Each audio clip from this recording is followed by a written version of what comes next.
Every mystery begins with a secret. But what if the secret isn't about a crime, but about the books that keep our favorite detectives turning pages after the cameras stop rolling? Imagine this, the quiet hum of a library. Shelves stacked with stories of every kind, mysteries, romances, adventures, and tales that bend reality itself. Now picture the cast of the Thursday Murder Club, the stars who breathe life into one of the most charming mystery series in recent years. They've spent their time on screen untangling murders, following trails of clues, and piecing together puzzles. But when the cameras go dark, what stories do they choose for themselves?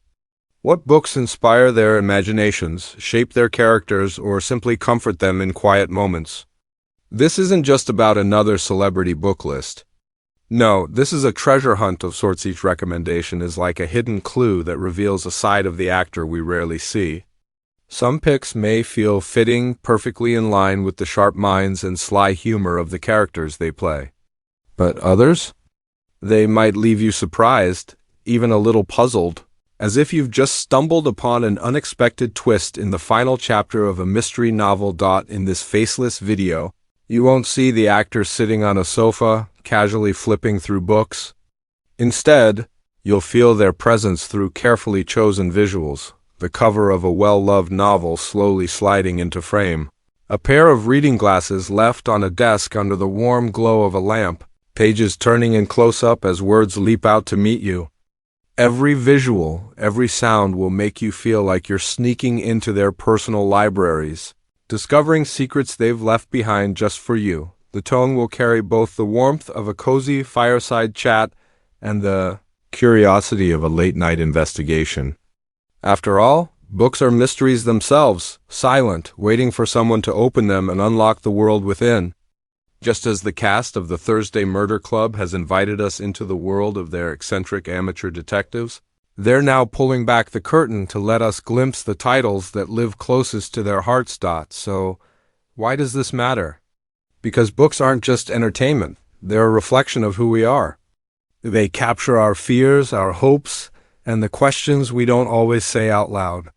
When a beloved actor chooses a book, they aren't just picking up a stack of pages. They're showing us what moves them, challenges them, or comforts them when the world feels too loud. And in doing so, they leave us with something priceless, a chance to see them as readers, not just performers. That's the journey we're about to begin. 4 actors, 4 different paths, and 4 surprising books that might just end up on your nightstand. Each pick will be revealed like a clue in a whodunit, one by one, building intrigue until we've collected the full picture. Some choices might make you laugh. Others might stir something deeper. But together they create a tapestry of stories that prove one thing, even off the screen. Mysteries continue, and sometimes the most surprising discoveries come not from the plot twists in a script, but from the quiet act of turning a page. So lean in. Listen closely. The investigation is about to begin, and this time the mystery isn't about who committed the crime, but what book each cast member believes you simply must read. The stage is set. We've teased the mystery, and now it's time to reveal the players not as detectives or suspects in the Thursday Murder Club, but as readers, as people with shelves full of secrets.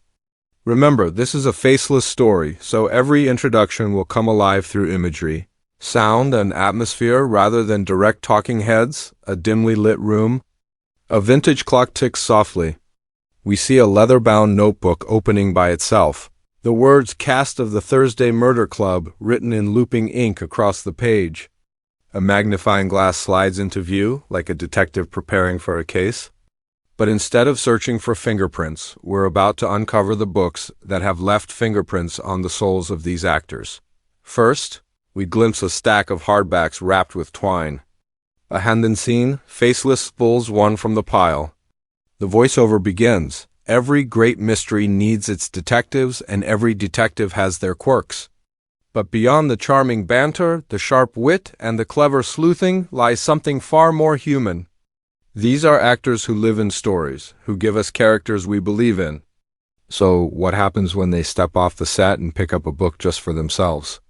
Let's meet them not as characters, but as readers. We start with the actor who embodies Elizabeth, the retired spy with a sharp mind and an unshakable calm. The visuals show a delicate teacup beside a dog-eared espionage novel, pages marked with notes in the margins. The narration guides us.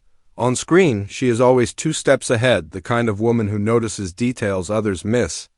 Off-screen, her reading choices are just as surprising, books that mix sharp intelligence with deep emotion.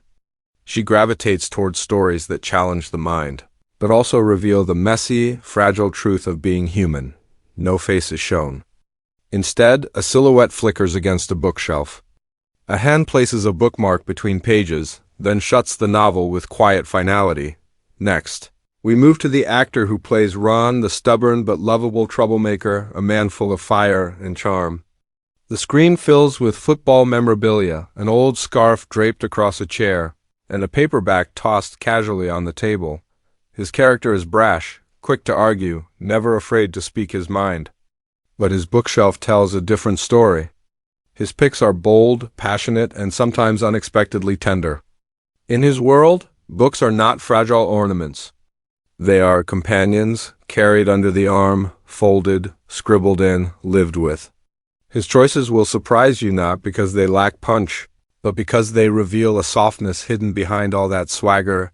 The visuals cut to a dog-eared paperback with a cracked spine, almost falling apart from being read too often. Then we meet Joyce, the warm heart of the club, the woman who documents everything in her diary. A diary opens on screen, pages fluttering until a fountain pen scratches down the words "must read." The scene shifts to a table with a plate of scones beside a neat stack of pastel-colored novels. She is the gentle observer, the chronicler of everyday life. Her character's charm lies in her ability to notice the smallest details and turn them into something worth remembering. Off-screen, her taste in books mirrors that warmth. Cozy mysteries, sweeping family dramas, and novels that feel like a blanket on a cold evening. Yet sometimes she chooses a book that shocks, something darker, as if to remind us that even the kindest soul has an appetite for shadows. Close-up shows a diary entry being underlined twice, as if the reader doesn't want to forget. Finally, we turn to Ibrahim, the thoughtful psychiatrist whose mind is both analytical and compassionate. The visuals, a desk lamp glowing over a pile of philosophy books, glasses perched on top, a quiet hum of distant classical music. He is the thinker of the group, the one who pauses before speaking, whose silences often say more than his words. Off the page, his choices in books are layered, reflective, sometimes even heavy. They ask questions about morality, memory, and the fragile ways in which people build their lives. But don't mistake his seriousness for predictability. His shelf hides a few wild cards too. The book snaps shut, and the lamp clicks off, leaving only the sound of the clock ticking again. The camera drifts back to the leather notebook from the beginning. A new line appears across the page in ink. 4 readers. 4 secrets. 4 books you'll never forget. The narration closes this section with a whisper of intrigue. We've met them. Not as detectives, not as actors, but as readers about to reveal the stories that keep them turning pages long after the final scene. Their recommendations are coming, and like any good mystery, you won't want to miss the twist. Asterisk, the leather notebook from earlier reappears. Its pages turn on their own, stopping at a blank sheet. Slowly, words begin to write themselves across the paper. Clue 1. The voiceover leans in, calm and deliberate, as if preparing us for a revelation. Elizabeth's choice, the scene. A dim reading lamp glows on a polished wooden desk. A book lies face down, spine cracked from use. A fountain pen rests beside it, a silent witness to late-night reading. First, we turn to Elizabeth. Sharp, secretive, and endlessly clever on screen. We expect her to reach for a spy novel, perhaps a thriller filled with coded messages and double agents. But her must-read pick takes us by surprise. Instead of shadows and spies, she chooses a book about memory and identity. A story that asks not how to solve a crime, but how to solve yourself. For Elizabeth, it's not just about puzzles, it's about people and how fragile they can be. Her choice reminds us that behind every riddle lies a human heart, beating softly, quietly, waiting to be understood. The book cover floats slowly into frame, Revealed like evidence pulled from an envelope, Ron's choice, the visuals shift. A cluttered kitchen table, a half-empty pint glass, newspapers scattered. In the middle of it all, a paperback with a torn corner, its pages folded, worn from being shoved into coat pockets. Now, Ron, loud, bold, brash. You expect a book about rebellion, about shaking fists at authority. And yes, there's fire in his pick, but there's also something tender. His must-read book is one of those rare stories that wears its heart on its sleeve, about love, loss, and the courage to keep fighting even when the odds are stacked against you. Ron doesn't pick books to impress. He picks books to feel. And when he recommends a story, it's because it has wrestled with him, challenged him, left him sitting quiet in the dark after the last page has turned. The paperback is slammed shut, the sound echoing like a gavel hitting wood. Joyce's choice now. We see lace curtains swaying gently. A diary opens, its neat handwriting filling the screen. A pair of reading glasses is placed carefully on top of a pale blue novel, the kind of book that looks harmless at first glance. And then there's Joyce, sweet, observant, with a warmth that softens even the darkest of cases. We might expect her to choose something cozy, maybe a light romance or a gentle family saga. But here comes the twist. Her must-read is a thriller, dark, twisting, impossible to put down. Why? Because Joyce understands better than anyone that appearances can deceive.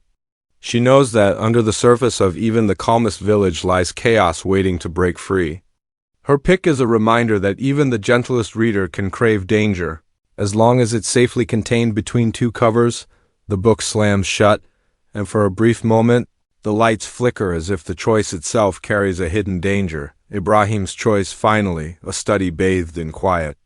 A lamp glows over lined notebooks filled with scribbled notes.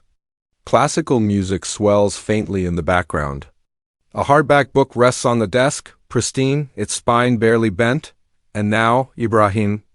Analytical, patient, always peeling back the layers of human behavior. You'd expect philosophy, psychology, maybe even medical history. But his pick goes beyond theory. His must-read is a novel that wrestles with morality, asking not just what people do, but why they do it. It's heavy, yes, but within its pages lies the kind of truth that Ibrahim lives for, the kind that makes you pause, makes you reconsider everything you thought you knew about right and wrong. His recommendation isn't just a book. It's a mirror, one that doesn't always show what you want to see. The book closes softly, almost like a confession whispered into the dark. The leather notebook appears once more. 4 clues, 4 titles now etched across its pages. The camera lingers on them as the narration draws the threads together. There it is. 4 voices, 4 choices, 4 glimpses into the secret shelves of the cast. Elizabeth searching for memory, Ron fighting with passion, Joyce craving danger, and Ibrahim asking questions only the brave dare answer. Together, their books are as varied and surprising as the mysteries they solve. And just like the Thursday Murder Club itself, their recommendations remind us that beneath every cover lies a world waiting to be discovered. The notebook slams shut. Darkness falls. Only the whisper of turning pages remains. Echoing like footsteps down an empty corridor, the notebook lies closed on the desk. For a long moment there is only silence, broken by the faint ticking of the clock we heard earlier. Then, as if stirred by an invisible hand, the cover begins to open again. Pages flutter wildly, faster and faster, until they stop landing on a spread where 4 titles are written in elegant script. The ink is still wet, glistening under the dim lamp. The narration begins. Calm but carrying the weight of discovery. So here we are. 4 books, 4 voices, 4 doors opening into worlds as varied and complex as the mysteries we love.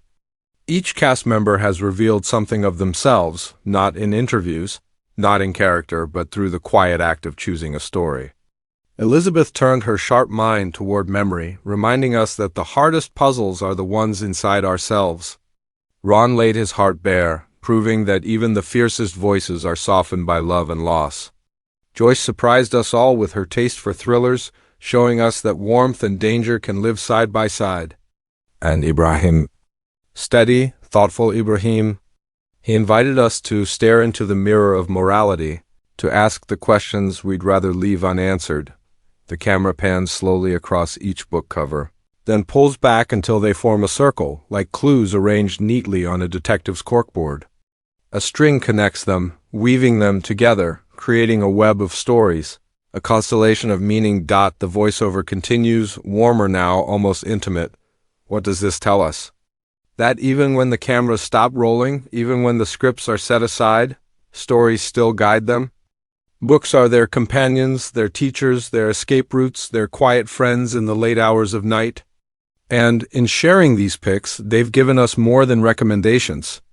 They've given us pieces of themselves. A book opens, its pages turning rapidly.